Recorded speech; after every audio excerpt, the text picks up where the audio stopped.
এই মহতী সভার সম্মানিত সভাপতি এবং আজকের এই সভার সৌন্দর্য বর্ধনের জন্য যারা এসেছেন এখানে, আজকের সভার প্রধান অতিথি অত্যন্ত ব্যস্ত একজন মানুষ, তিনি আপনাদের সম্মানে আজকের সভার আকর্ষণ, ওনার এই অনুষ্ঠান সৌন্দর্য বর্ধনের জন্য তিনি শত ব্যস্ততার পরেও আমাদেরকে সময় দিয়েছেন। এই জন্য ওনাকে আমার ব্যক্তিগত পক্ষ থেকে ধন্যবাদ এবং কৃতজ্ঞতা। পাশাপাশি আজকের এই সভামঞ্চে উপস্থিত হয়েছেন আজকের সবার বিশেষ অতিথি, কমিউনিটি ব্যক্তিত্ব, সাবেক কাউন্সিলর এবং জলডুব স্কুলের সাবেক কৃতি ছাত্র জনাব রাজুদ্দিন জালাল ভাই, এবং আজকে এই সভামঞ্চে উপস্থিত আছেন আমাদের কমিউনিটির অত্যন্ত পরিচিত মুখ, আমাদের গৌরব, আমাদের অহংকার, বিএনবি সরকারি কলেজের সাবেক ছাত্র ব্যারিস্টার মাসুদ ভাই সহ আপনারা যারা আজকে এই অনুষ্ঠানে উপস্থিত হয়েছেন, আপনাদের সবাইকে শুভেচ্ছা। পাশাপাশি আজকে যে অতিথি যাকে কেন্দ্র করে আজকের এই আয়োজন, আমাদের গৌরব, সেই আমাদের অহংকার, আমাদের এলাকার হীরের টুকরো, বিয়ানীবাজারের গৌরব জনাব ফারুকউদ্দিন সাহেব সহ আপনাদের সবাইকে আমার ব্যক্তিগত পক্ষ থেকে সালাম এবং শুভেচ্ছা। সুধীবৃন্দ, সম্মান মানুষকে দিলে মানুষ ছোট হয় না, সম্মান যে দেয় সে বড় হয়। কিন্তু এই বিষয়টা আসলে সবার ক্ষেত্রে সমান না, সম্মান সবাই দিতে জানে না, সম্মান দেয়া শিখতে হয়। আপনারা যারা আজকে আপনাদের সন্তানকে সম্মানিত করেছেন, এটা আপনাদের দ্বারাই সম্ভব। কারণ আপনারা যে এলাকায় জন্মগ্রহণ করেছেন, সেই এলাকা একটা সুনামধন্য এলাকা, সেই এলাকা ইতিহাস খ্যাত এলাকা, সেই এলাকায় কৃষ্ণপ্রিয়ার জন্ম হয়েছে, সিলেটের বৃহত্তর সিলেটের প্রথম কবির বাড়ি সেই এলাকায়। অতএব আপনারাই পারেন, আপনারাই পারবেন এবং আপনারাই এই জিনিসটা দেখতেছেন। সেজন্য আপনাদেরকে অসংখ্য ধন্যবাদ এবং কৃতজ্ঞতা প্রকাশ করছি। আমি এই এলাকারই একজন এবং আমার বাড়ি মূলত বৃহত্তর জলডুব, এবং আমার গ্রাম মোল্লাপুর বলা হয় যে আমার বাড়ি মোল্লাপুর। আসলে আমার বাড়ির যে ভূখণ্ড, যে এরিয়া আছে, সেই এরিয়ার আমার বাড়ি এরিয়ার ভিতরে আছে বাঁশকিয়ার। এই বাঁশকিয়ারের মধ্যে মোল্লাপুরের অংশ পড়ছে ম্যাপের প্রায় 1 কিয়ারের মতো বা আধা কিয়ারের মতো, বাদ বাকি সবই কিন্তু আসলে জলডুব। আমার বসত বাড়িও জলডুব, কিন্তু আমি যেহেতু আমার পুরান বাড়ি পার্শ্ববর্তী, সেই হিসাবে মোল্লাপুর বলি। সেই জলডুবের মানুষ হিসাবে আমিও আজ কৃতজ্ঞ, ধন্য এই ফারুকউদ্দিনের জন্য। আসলে একটা জিনিস আমি লক্ষ্য করি আর কি, আমাদের সমাজে, বিশেষ করে আমাদের সমাজে যে মানুষকে শ্রদ্ধা সম্মান করাটা, এটা প্রচলনটা খুবই কম। মানুষের অর্জন স্বীকৃতি দেওয়া এটা খুবই কম। গোটা বাংলাদেশে একই অবস্থা আমি লক্ষ্য করি। মানুষকে সম্মান দেওয়া হয় আমাদের দেশে সাধারণত যখন সে মৃত্যুবরণ করে, এর আগে কিন্তু আমাদের পক্ষে সম্ভব হয়ে ওঠে না। আমরা সেই মন মানসিকতা লালন করতে পারিনি, আমাদের সেই চর্চাগুলো নাই। পাশাপাশি যে কৃতজ্ঞতা বোধ, এই কৃতজ্ঞতা বোধটাও আমরা মাঝে খুবই কম। আমি একটা জিনিস এই দেশে আসার পরে আমি লক্ষ্য করলাম যে এই জিনিসগুলো কিন্তু আসলে এইগুলা চর্চার বিষয় আছে, ছোটবেলা থেকে চর্চা করতে হয়। এই চর্চাগুলো আমাদের মধ্যে নেই। এই দেশে আসার পর 2টি শব্দ আমার কাছে মনে হয়েছে যেগুলো আমাদের সমাজে কোনো প্রচলন বা আমরা শিখে আসিনি। 2টা বিষয়, যে একটা ধন্যবাদ, থ্যাংক ইউ, আর এই যে সরি, থ্যাংক ইউ এবং সরি। এই থ্যাংক ইউ এবং সরি চর্চা যদি, আমি মনে করি এই দেশে হাজার হাজার সমস্যা এই 2টি শব্দ দ্বারা সমাধান হয়ে যায়। এই যে শব্দগুলা যে মানুষের, আপনি একটা জিনিস আমাকে দিচ্ছেন, দেওয়ার পর আপনারা খেয়াল করে দেখবেন যে আমরা সমস্ত দিন রাত যখন কাজ করি, রেস্টুরেন্টে কাজ করার পর আমাদের যে কাস্টমার আছে, ইংলিশ কাস্টমার আছে, তারা আপনাদের প্রতিটা কাজ সমাধানের পর থ্যাংক ইউ বলে, তখন স্বাভাবিক আমাদের ক্লান্তিটা দূর হয়ে যায় যে আমার স্বীকৃতিটা দিছে, আমাকে ধন্যবাদ দিছে। কিন্তু আমাদের বেলায় যে জিনিসটা আমি দেখছি, পাশাপাশি অন্য যে জিনিসটা আপনি খেয়াল করবেন, কোন ত্রুটি বিচ্যুতি হয়েছে সাথে সাথে সরি বলছে। এই যে দুঃখ প্রকাশ করা, এই দুঃখ প্রকাশ করাটা অনেক সমস্যার সমাধান হয়ে যায়।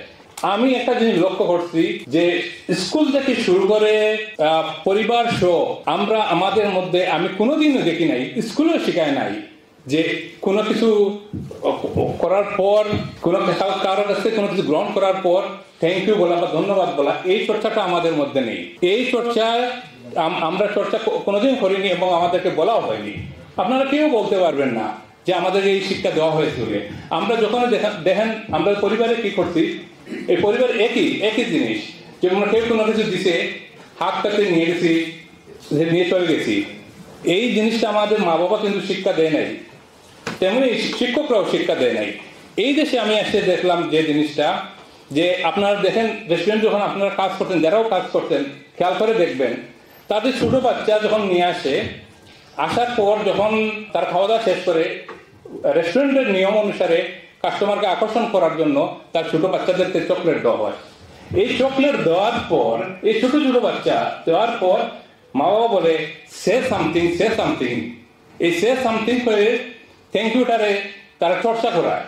কিন্তু এই বিষয়ে আমাদের মা বাবা তো কোনোদিন বলে নাই, এবং আমরা যদি এই ধন্যবাদ বলি তখন আমরা যদি কেউ বলে তখন হাসাহাসি করছে, এর শিক্ষিত হয়ে গেছে, শুদ্ধ ভাষার কথা বলে। যে এই বিষয়গুলো আসলে আমরা খুবই চর্চা করা প্রয়োজন। বিশেষ করে এই যে সরি শব্দটা, আমাদের দেশের সিংহভাগই সমস্যা এই সরি না বলে সমস্যা জটিল করা হয়। আপনারা দেখেন গত কিছুদিন আগে আমি দেখছি এক জায়গায় চা খেতে গেছে, চা একজন উপরে পড়ে গেছে, এরপরে বাজারে এই নিয়ে ঝগড়া হয়েছে, ঝগড়া হওয়ার পরে এখানে সীমাবদ্ধ হয়েছে না, বাজারে অনেক দোকানপাট ধ্বংস করা হয়েছে, এরপরে গ্রামে গ্রামে ইউনিয়নে যুদ্ধ হয়েছে, হাজার হাজার মানুষ আহত হয়েছে। এভাবে প্রত্যেক এলাকায় আছে না? তো আমি একটা জিনিস মনে করি যে আমাদের শিক্ষা ব্যবস্থা, যেগুলা ত্রুটি বিচ্যুতি যেগুলা নাই, সেই জিনিসগুলা আমরা এমএ পাস করবো, এমএ পাস করার পরে যদি আমি মানুষ হই না, আমার মধ্যে কৃতজ্ঞতা বোধ জাগ্রত হয় না, আমি বদ্ধতা শিখি না, তাইলে তো এই মানুষ দিয়ে তো সমাজের কোনো কাজ আসবে না। তো এই বিষয়গুলো আসলে, এই যে বেসিক বিষয়গুলো, এই বিষয়গুলা লক্ষ্য রাখা আমাদের প্রত্যেকের প্রয়োজন। এবং এই চর্চাগুলা যারা শিক্ষক বিশেষ করে তারা কিন্তু এই জিনিসগুলা নিয়ে গবেষণা করা এবং বাচ্চাদের মধ্যে ইমপ্লিমেন্ট করা, এটা তাদের দায়িত্ব। এই যে কৃতজ্ঞতা বোধ, আমরা কৃতজ্ঞতা প্রত্যেকে শিখবো। আমি মাঝে মাঝে কিছু জিনিস দেখি, লক্ষ্য করি যে আমরা যদি কেউ কোনো দান বা কেউ কোনো ভূমিকা, কোনো সমাজের ভূমিকা রাখে, সেক্ষেত্রে আমাদের তেমন কৃতজ্ঞতা নাই, এবং আমরা সবসময় চাই মানুষের অবদানটাকে হাইড করে রাখতে। আমি গত কিছুদিন আগে একটা জিনিস, একটা আর্টিকেল লিখছিলাম, সেই আর্টিকেল লিখতে গিয়ে আমি কিছু জিনিস আমি লক্ষ্য করছি যে আপনারা দেখেন, আমরা ছাত্র, আমাদের বৃহত্তর সিলেটে সবচেয়ে বড় অবদান যিনি রাখছেন, তিনি সিলেট মোরার রিচার্ড কলেজ যিনি প্রতিষ্ঠা করেছেন, এর চেয়ে বড় দাতা এই বৃহত্তর সিলেটে আর কেউ নেই। কিন্তু আমার কাছে অবাক লাগে, এই বিদ্যালয় থেকে অসংখ্য মানুষ লেখাপড়া করে বের হয়েছে এবং বাংলাদেশের বিভিন্ন দপ্তরে তারা চাকরি করছে, অনেক জ্ঞানী মানুষজন এখান থেকে বের হয়ে গেছে। কিন্তু এই কলেজের নাম এমসি কলেজ, আমরা দেখছি এমসি কলেজ। হোয়াই এই কলেজ? এমসি কলেজ দীর্ঘদিন প্রচলিত ছিল। MC college, why MC college? ওনার নাম বড় করে এটা লেখা কি অসম্ভব ছিল? যিনি এত বড় দাতা, এর নামটা কেন এই সীমাবদ্ধ করা হলো? আমি পরবর্তীতে জানি এটা মামলা হয়েছে, পরবর্তীতে এটা আবার রিচার্ড কলেজ হয়েছে।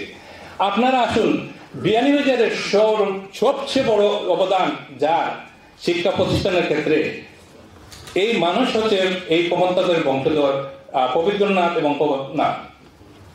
আপনি এই যে পিএইচডি স্কুল, যেটা পিএইচডি স্কুল, আপনার পিএইচডি স্কুল লেখা, এই পিএইচডি স্কুল যে পঞ্চখণ্ড হরগোবিন্দ হাই স্কুল, যেটা এটা নামের পিছনে যে কারণ কি, এই যে পঞ্চখণ্ড হরগোবিন্দ হাই স্কুল, এটা আমি গত কিছুদিন আগে একটা আর্টিকেল লিখতে গিয়ে, কিছু তথ্য কালেকশন করতে গিয়ে আমি জানলাম যে এই যে প্রমথনাথের বা পবিত্রনাথ যিনি এই কলেজটা প্রতিষ্ঠা করতেন, এই পবিত্রনাথ ওনার ভাই হলেন হরগোবিন্দ।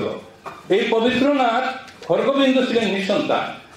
এই নিঃসন্তান বাইয়ের স্মৃতি রক্ষার জন্য এই পবিত্রনাথ এই বাইয়ের নামে স্কুলটির নাম করেছেন। এবং এই এত বড় একটা প্রতিষ্ঠান আমাদের এই এলাকার মানুষের জন্য করছেন। কিন্তু আমরা যখন এই কলেজের স্কুলের নামটা লিখলাম, এই সাইনবোর্ডে আমরা লিখলাম পিএইচডি হাই স্কুল।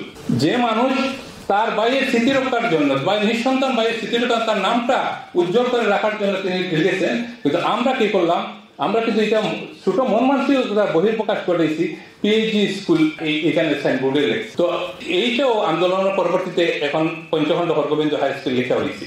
আপনি যদি আসেন জলডু হাই স্কুলে, জলডু হাই স্কুলে এত বড় দান, এই দান যিনি যে মানুষটি করছেন সেই মানুষটির নামটা আমরা কেউ জানি না। এখানে যতজন প্রায় জলডু হাই স্কুলের ছাত্র, কেন? এটা কি আমাদের দায়িত্ব ছিল না? আমাদের কৃতজ্ঞতা বোধ নাই? আমাদের তো উচিত ছিল এই যে প্রতিষ্ঠানগুলো, যে যে প্রতিষ্ঠান হয়েছে, এই প্রতিষ্ঠান আমরা যারা এলাকার অভিভাবক যারা, তাদের দায়িত্ব ছিল যে এই কলেজ যারা প্রতিষ্ঠা করছে, যারা দাতা তাদের নাম একটি জায়গায় একটি ওয়ালে লিপিবদ্ধ, তাদের এই হিস্ট্রি এই লিপিবদ্ধ করে রাখা।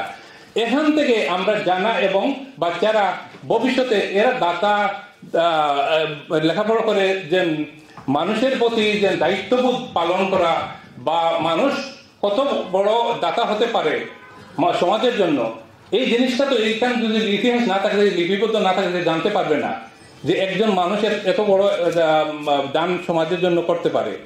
এই কৃতজ্ঞতা বোধ আমাদের মধ্যে নাই।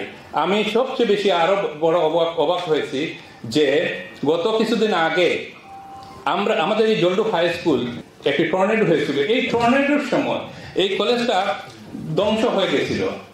এই ধ্বংস পরবর্তীতে ধ্বংস পরবর্তীতে তখন আমরা ক্লাস 10 ছাত্র, আমরা কিন্তু এইটা ক্লাস করছি এই খোলা আকাশের নিচে। তখনকার সময় এলাকার অর্থনৈতিক অবস্থা এই অবস্থা ছিল না, এত বেশি বিদেশি ছিল না। তখন এই কলেজ এলাকার সকলে মিলেই কিন্তু এই স্কুলটা প্রতিষ্ঠা আবার পুনরায় সংস্কার করতেন। কিন্তু সবচেয়ে বড় অবদান যিনি রাখেছেন তিনি হচ্ছেন এই বিলেতের বিএনপির সভাপতি ছিলেন জনাব কমরউদ্দিন সাহেব। উনি উনার বাবার নামে রৈথালি একটি ভবন করেছিলেন। মূলত উনি, আমি যেটা মনে করি যে বাবার অবদান এবং বাবার প্রতি কৃতজ্ঞতা প্রকাশের জন্য তিনি এই কাজটা করছেন। এটা তো আমরা সবাই দেখছি। কিন্তু আমার কাছে আশ্চর্য মনে হয়েছে যে এই নতুন বিল্ডিংটা বিগত কয়েকদিন পূর্বে সরকার থেকে একটা বিল্ডিং এসেছে। এই বিল্ডিংটা করার জন্য কমরউদ্দিনের বাবার বা কমরউদ্দিনের স্মৃতিটা ধ্বংস করা হয়েছে। এই ধ্বংস করার পর উচিত ছিল আমাদের এলাকার মানুষের যে মানুষটা চরম বিপদের সময় আমরা এই অবদানটা পেয়েছি, তার স্মৃতি রক্ষার জন্য অন্তত পক্ষে এই কলেজে একটা কক্ষ বা 2টা বা 5টা কক্ষ এই রৈথালির নামে নামকরণ করা। কিন্তু আমার কাছে আশ্চর্য লাগলো, মানুষ কি এত অকৃতজ্ঞ হতে পারে? নতুন বিল্ডিংটা ভাঙে আরেকটা বিল্ডিং হয়েছে, সেইটার নাম শিক্ষামন্ত্রী নুরুল ইসলাম নাহিদের নামে করা হয়েছে। এটা আমাদের জন্য খুবই শেম। এটা আমাদেরকে শিক্ষা দেয় না, এইটা মানুষের প্রতি অকৃতজ্ঞতার প্রকাশ। তো আমি মনে করি, আমার দাবি যে ভবিষ্যতে আপনারা যারা আছেন, আমার দাবি হলো এই যে ভবন, এই ভবনের যে 3টা রুম রৈথালির নামে ছিল, সেই রৈথালির নামে এই জায়গায় নুরুল ইসলাম নাহিদের নাম থাক, আমার কোনো অসুবিধা নাই। বাট নুরুল ইসলাম নাহিদের নাম যদি থাকে তাহলে রৈথালির নামে থাকতে হবে, এটা থাকা উচিত। নতুবা ভবিষ্যৎ প্রজন্ম এরা কিন্তু আসলেও অকৃতজ্ঞ হয়ে উঠবে এবং এটা একটা উদাহরণ রেখে ভবিষ্যতে অন্য যে এলাকায় এই ধরনের দান করতে রাজি হবে না। তো আমার মনে হয় আমাদের উচিত এই জিনিসগুলা বিবেচনায় নেওয়া। আমার একটা দাবি আমার ফারুক ভাইয়ের কাছে, যে আমি উনি সম্বন্ধে অনেক কিছু বলে ফেলছেন। আমি যেটা মনে করি যে ওনাকে আপনারা হীরের টুকরো হিসাবে স্বীকৃতি দিয়েছেন। আমিও মনে করি আমাদের এলাকার একজন হীরের টুকরো, এবং আমি আশা করি ভাই, এই যে আজকে আপনাদেরকে নিয়ে এখানে আমরা বলছি, আমরা সকলের কিন্তু একটা আশা আকাঙ্ক্ষার স্বার্থ আপনাদের দিয়ে আছে। আমাদের স্বার্থ এটাই, আমরা চাই এই এলাকায় আপনার মতো আরো মানুষ এভাবেই আলোকিত হোক। আর সেই আলোকিত করতে হলে আপনার ভূমিকা অনেক, এবং এই ভূমিকাটা আমি আশা করব যে আপনি যে পর্যায়ে গেছেন, আমাদের সময়কালে এই আগে এবং পিছনে এবং সামনে যে এই পর্যন্ত যারা আছে, এর মধ্যে সবচেয়ে ভালো অবস্থানে আপনার এই অবস্থান। তো আমরা আশা করব যে এই জিনিসটা আমরা দেখি অনেক সময় যারা শিক্ষিত হয় উচ্চ পর্যায়ে যায়, এরপর গ্রাম দেশ সবকিছু ভুলে যায়। তারা ওই ঢাকায় থাকে, বিদেশে থাকে, এরপর আর গ্রাম দেশের কথা মনে রাখে না। আমি একটা জিনিস লক্ষ্য করছি, আমি এখানে আসার পর আমি কিন্তু আপনাকে খুবই অবজার্ভ করছি। আমি যে জিনিসটা দেখি, বেশিরভাগ মানুষ যারা শিক্ষিত হয়, শিক্ষিত হওয়ার পরে আসলে প্রকৃত শিক্ষা যারা গ্রহণ করে, যে কাজকে ফল ধরে সেই কাজটা কিন্তু আসলে নয়। আপনার মাঝে আমি সেই জিনিসটা লক্ষ্য করছি। আমি লক্ষ্য করছি এখানে আমি একটা হোয়াটসঅ্যাপ গ্রুপে একটা মেসেজ পেয়েছি। তো মেসেজটা হলো, নজরুল ইসলাম লিখছেন যে আমি আসবো ইনশাল্লাহ, ফারুক আমার ক্লাসমেট, সেই হিসাবে আমি এই অনুষ্ঠানে আসবো। আমি কিন্তু এই জিনিসগুলো খুব ভালো করে লক্ষ্য করছি। আমি এরপরে দেখলাম নজরুল আসার পর, নজরুল কিন্তু 8-9 হয়তো পড়ছে, তো নজরুল আসার পর নজরুলের সাথে যে ব্যবহার হয়েছে আমি সন্তুষ্ট ভাই। আপনার আসলে শিক্ষা কাজে লাগছে। এরপরে এইখানে যত মানুষের সাথে আমি দেখছি, এলাকার মানুষ যারা কিন্তু আপনাকে অনেক নিচে, তাদের সাথে যে ব্যবহার করছেন, আমি আশা করি ইনশাআল্লাহ আপনি আরো অনেক দূর এগিয়ে যাবেন। এবং আমার দাবি এইটাই, আপনি যে স্কুলে পড়েছেন, যে জর্জ হাই স্কুলে, যে প্রাইমারি, যখন বাড়িতে যান একবার হলেও এই স্কুলটায় গিয়ে দাঁড়াবেন, এই বাচ্চাগুলোর সাথে কথা বলবেন, আপনার জীবন ইতিহাসটা তাদের সামনে বলবেন। আমরা কিন্তু আসলে আমরা যে লেখাপড়া করছি, আমরা আসলে কোনো আলোকিত মানুষকে আমাদের সামনে পাই নাই। আপনারা খেয়াল করবেন একটা জিনিস, যে আসলে আপনি যদি বড় হতে চান, বড় মানুষের পাশে থাকতে হবে, তার সম্বন্ধে জানতে হবে, কিন্তু আমাদেরকে জানানোর এবং আসলে এই ধরনের কোনো ব্যবস্থা করা হয় নাই। আমরা আমাদের স্কুলে, আমার মনে পড়ে, আমি সর্বোচ্চ একজন বড় মানুষকে দেখছিলাম, একজন স্যার আমাকে দেখেছিলেন, আমি ওনার নাম আজ পর্যন্ত জানি না। একজন সাংবাদিক এইদিকে জলুঘর এইদিকে বিএনপি যেতেন বাইসাইকেল নিয়ে, তো একদিন স্যারের দাঁড় করে ওনাকে আমাদের পরিচয় করিয়ে দিয়েছেন পাঠশালা থাকতে, যে উনি একজন সাংবাদিক। উনি জানো কি করে, উনি লিখে এবং বাংলাদেশের যে পত্রিকা, জাতীয় পত্রিকা, সেই পত্রিকা ছাপা হয় এবং সমগ্র বাংলাদেশের এইগুলা কিতাব ডিস্ট্রিবিউট করা হয়। একজন মানুষ লিখে, তখন তো আমাদের বোঝার ক্ষমতা নাই যে এত বড় মানুষ, এই মানুষ কি এত বড় হতে পারে, এই যে মানুষ কি এত বড় হতে পারে। এই আমরা তো সর্বোচ্চ লিখি, এই লেখাটা সার পর্যন্ত লেখাপড়া দেখে, এরপরে তো আমাদের লেখা দেখে না। কিন্তু এই যে লেখার মতো লিখতে পারলে, এটা যে সমগ্র বাংলাদেশের মানুষ পড়তে পারে, ওই একজন মানুষের উদাহরণ আনছিলেন স্যারে আমাদের সামনে। এরপরে এই যে স্কুলে পড়লাম, কোনোদিনও কোনো একজন আদর্শিক মানুষ, আলোকিত মানুষকে আমাদের সামনে নিয়ে আসা হয় নাই। তো আমরা কেমন করে বড় হবো, কেমন করে জানবো যে বড় হতে হলে কি করা লাগে।